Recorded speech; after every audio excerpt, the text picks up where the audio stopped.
കുടിക്കാൻ പോലും വെള്ളം കിട്ടാത്ത പ്രാഥമിക ആവശ്യങ്ങൾ നിർവഹിക്കാൻ പോലും ഒരു തുള്ളി വെള്ളമില്ലാത്ത അവസ്ഥയിൽ തലസ്ഥാന നഗരത്തിലെ ജനങ്ങൾ വലയുകയാണ്. കഴിഞ്ഞ 4 ദിവസമായി കുടിവെള്ളം മുടങ്ങിയിട്ട് തിരുവനന്തപുരം നഗരസഭയിലെ 45 വാർഡുകളിൽ പെടുന്ന ജനങ്ങളാണ് ഈ ദുരിതം അനുഭവിക്കുന്നത്. അവരുടെ ദുരിത കാഴ്ചകൾ, ദുരിത ജീവിതത്തിലേക്കാണ് നമ്മൾ ഇപ്പോൾ എത്തി നിൽക്കുന്നത്. കുടിവെള്ളത്തിനായിട്ടുള്ള നെട്ടോട്ടം നമുക്ക് കാണാൻ കഴിയും.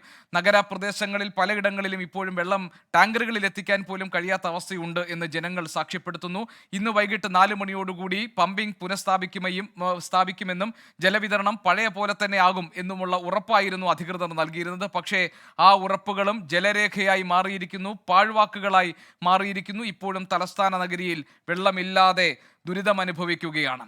തിരുവനന്തപുരം കന്യാകുമാരി റെയിൽപാതയുടെ പാത ഇരട്ടിപ്പിക്കലുമായി ബന്ധപ്പെട്ട നടപടികൾ നടക്കുന്നത് കൊണ്ടാണ് ഒരു ജലവിതരണം മുടങ്ങും എന്ന് അറിയിച്ചിരുന്നത്. വാട്ടർ അതോറിറ്റിയുടെ നേമം ഐരാണിമുട്ടം ഭാഗത്തേക്ക് പോകുന്ന ട്രാൻസ്മിഷൻ മെയിൻ പൈപ്പ് ലൈനുകളുടെ അലൈൻമെന്റ് മാറ്റുന്നതുമായി ബന്ധപ്പെട്ടായിരുന്നു ഈ അറ്റകുറ്റപ്പണികൾ വേണ്ടി വന്നത്. അതുകൊണ്ട് തന്നെ പകരം സംവിധാനം ഒരുക്കും എന്നായിരുന്നു ജനങ്ങൾ കരുതിയിരുന്നത്. പക്ഷേ ഒരു പകരം സംവിധാനവും ഒരുക്കാതെ വാട്ടർ അതോറിറ്റിയുടെ വലിയ പിഴവ് ഈ കാര്യത്തിൽ സംഭവിച്ചിരിക്കുന്നു.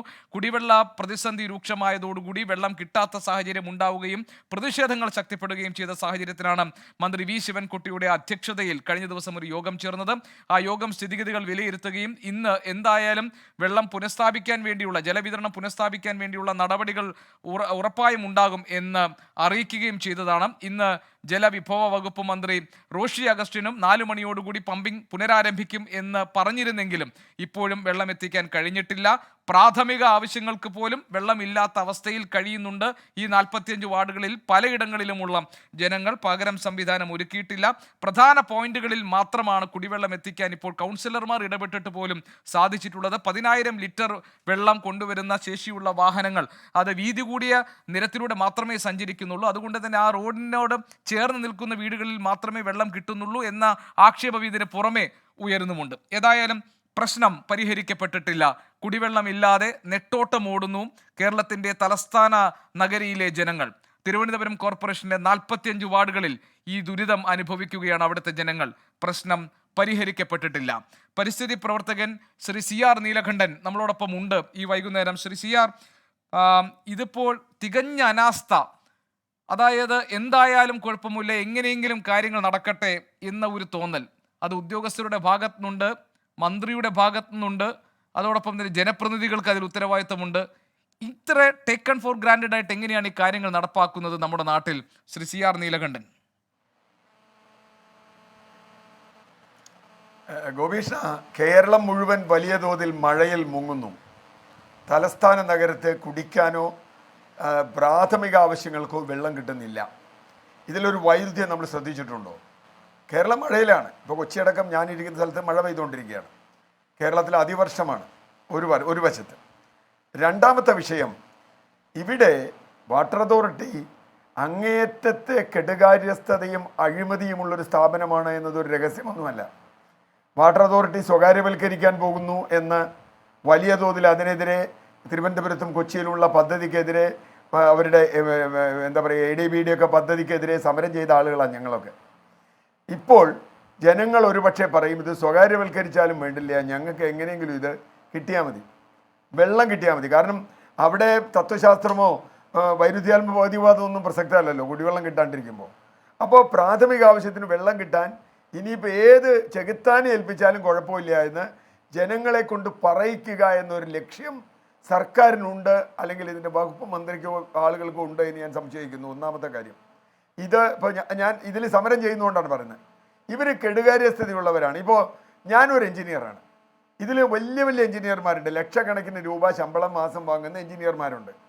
ആ എഞ്ചിനീയർമാരൊക്കെ ചേർന്നിട്ടാണല്ലോ ഒരു സംവിധാനം നമ്മൾ മാറ്റണം, ഒരു പൈപ്പ് ലൈൻ മാറ്റണമെങ്കിൽ എന്തൊക്കെ ചെയ്യണം, എത്ര ദിവസം വേണം, എത്ര സമയം വേണം എന്നൊക്കെ നമുക്കറിയാം, ഒരു എഞ്ചിനീയർക്ക് അറിയണം. മാത്രമല്ല ഇത് ഏറ്റവും പ്രധാനപ്പെട്ട ഒരു സംവിധാനമാണ്. കാരണം ഇപ്പോൾ നമുക്ക് ICUവിൽ മറ്റേ ഓക്സിജൻ പോലെയാണല്ലോ നമുക്ക് വെള്ളം. ICUവിൽ ഓക്സിജൻ വരെ 2 ദിവസം വൈകുമെന്ന് പറഞ്ഞാൽ പിന്നെ ICUവിന് അർത്ഥമില്ല. അതേപോലെ നമ്മൾ സ്മാർട്ട് സിറ്റിയാണ്, സ്മാർട്ടാണ് തിരുവനന്തപുരം. അവിടെയാണ് പ്രശ്നം. നമ്മുടെ കഴിഞ്ഞ ദിവസം ബാംഗ്ലൂരിൽ വലിയ തോതിൽ ജലക്ഷാമം ഉണ്ടായപ്പോൾ നമ്മുടെ ബഹുമാനപ്പെട്ട എറണാകുളംകാരനായ മന്ത്രി രാജീവ് പറഞ്ഞു, നിങ്ങളൊക്കെ കേരളത്തിലേക്ക് പോരെ, ഞങ്ങളവിടെ ഇഷ്ടം പോലെ വെള്ളം തരാം. ഇപ്പോൾ എനിക്ക് ചിരി വരിക, തിരുവനന്തപുരത്ത് ഇൻഫോ പാർക്കിൽ ടെക്നോ പാർക്കിൽ ജീവിക്കുന്ന ആളുകളുടെ സ്ഥിതി ഒന്ന് ആലോചിച്ച് നോക്കൂ. എത്ര ശമ്പളം കിട്ടിയിട്ട് എന്താ കാര്യം? രണ്ടാമത്തെ വിഷയം, ഇതിൽ അഴിമതിയുടെ ഘടകത്തിലേക്ക് നമ്മൾ വന്നാൽ, ഈ ടാങ്കർ ലോറി എന്ന് പറയുന്നത് കേരളത്തിലെ വലിയൊരു മാഫിയയാണ്.